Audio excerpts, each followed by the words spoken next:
Sha labari an fasa auren wata 'yar TikTok ranar da za a ɗaura mata aure. Ta tura wa wani saurayin ta bidiyon tsarecinta. A ranar ɗaurin aurenta da wani ya tura mu wanda zai aure ta bidiyon tsarecinta. A daidai gun ɗaurin auren aka ce an fasa auren.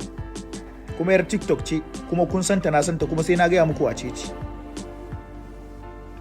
'Yar TikTok ce ta yi wa saurayinta bidiyo na tsarecinta ta tura masa. Suna cikin soyayya suka zo suka rabu. Ta samu miji za ta yi aure.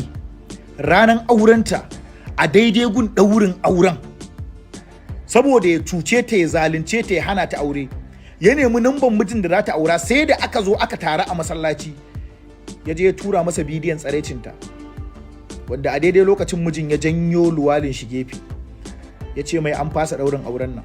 Kar ku manta gidan su yarinya fa an gama tara mutane daga garuruwa har daga ƙasar waje sun zo, daga ƙasashen waje an zo ɗaurin auren.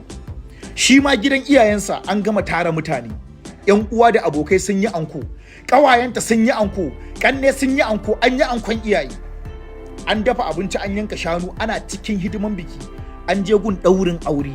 Masu dina sun gama decoration ɗin su, kar ku manta. Masu ɗaukan amarya sun shirya, an shirya ɗakin amarya har an kai kaya an yi jere. A gun ɗaurin aure shi wanda zai aure ta ya turo bidiyon ya ce wallahi gashi shi kuma angon ya ja luwa. Zai iya gaya maka gidan shi ka zo, ko kwantar da kai ne akwai gun kwantar da marasa lafiya a gidan baba Dr. Gailo Tiraro da ke Gwagwalada. Ku kasance da wannan bawan Allah don samun maganin waraka ku, insha Allahu ba zan kunyata wannan tallan da na muku ba. Alhamdulillah a cikin jihar Borno ta rabu. Gaskiya security kuna aikin ku yadda ya kamata. Muna so a ce duk shekara kala wayannan abubuwa suna faruwa, amma shekarar 2025 shekara ce wanda za mu yi alfahari da ita, ganin wannan rahotanni da muka samu kamar yadda kuke kallo cewa 'yan sanda sun yi aikin da ya dace a nan cikin jihar Borno. Saboda haka muna jinjina wa duk wani ɗan sanda da ke nan garin Maiduguri da ya tsaya tsayin daka suka kama ɓata gari a cikin jihar Borno. Lalle muna jinjina muku akan ayyukanku, Allah ya saka muku da alheri, Allah ya sa wannan aikin da kuke yi 'yan sanda ya kai ku aljanna.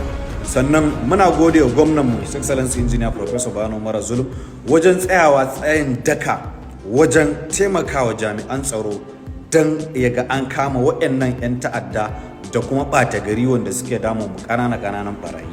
Ballantana yanzu sanyi lokacin su ne. Jama'a sai kuna yi kuna ankarewa, duk da 'yan sanda suna yin aikinsu, amma ku ringa ankarewa da wannan lokacin su ne. Ka tabbatar ka kulle gidanka kafin ka shiga ka je ka yi bacci, don sabida wasu abubuwa suna faruwa a wannan sanyi.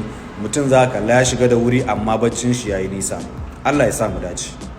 To jama'a ku yi alƙalanci da kanku, waɗannan su ne 'yan zanga-zangar lumana da ake magana a ƙasar Iran, wanda ƙasar Amurka da Isra'ila suka shirya suka aika su ƙasar Iran domin su kifar da gwamnatin musulunci, sai dai Allah ya taimaka ba su yi nasara ba, addinin musulunci ya yi nasara a kansu. Nan da kuke gani cikin masallaci ne, wani babban masallaci wanda ake kira Masjid Abu Zaid, shi suka shiga suke wannan ta'adin ƙarshe bayan sun gama wannan lalata kayan kamar da kuke gani a bidiyon nan, suka cinna masallacin wuta suka kone shi kurmus. Amma duk da haka kafafen yada labarai na kasashen yamma suna cewa 'yan zanga-zangar lumana ne, ƙasar Iran suna amfani da ƙarfin soja a kansu, sun kashe da dama a cikinsu. So da dama daga cikin waɗannan 'yan ta'addan akwai masu bindigogi wanda sun ma kashe 'yan sanda da yawa daga cikin 'yan sanda, so amma an yi nasarar ganin bayansu. Yanzu haka komai ya dawo daidai, maƙiyan ƙasar Iran ba su yi nasara ba, hasali ma addinin musulunci ya yi nasara a kansu, domin ba su yi nasarar kifar da gwamnatin musulunci ba, domin su tabbatar da gwamnatin kafirci kamar yadda suka yi ikirari. Komai ya dawo daidai, yau ma an yi zanga-zanga ta goyon bayan gwamnatin musulunci a ƙasar Iran.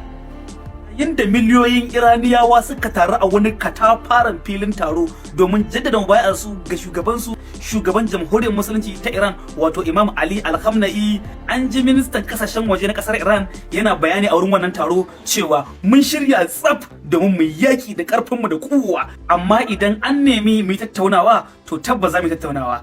Kasam sai aka shugaban kasar Amerika ya fito ya ce wai Iran tana neman tattaunawa da mu, kuma da yiwuwar za mu tsaya mu saurare ta.